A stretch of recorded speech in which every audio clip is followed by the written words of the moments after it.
We're looking at how can we involve women as leaders in climate actions, how can we save soil and what can we do together in that aspect. When this motorcycle journey is being flagged off, we are making a 7 or 8-year-old little girl flag it off.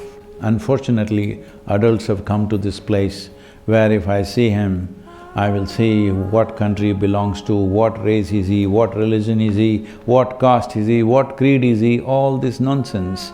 But when they see a child, a girl child, I believe people's hearts will become little more tender.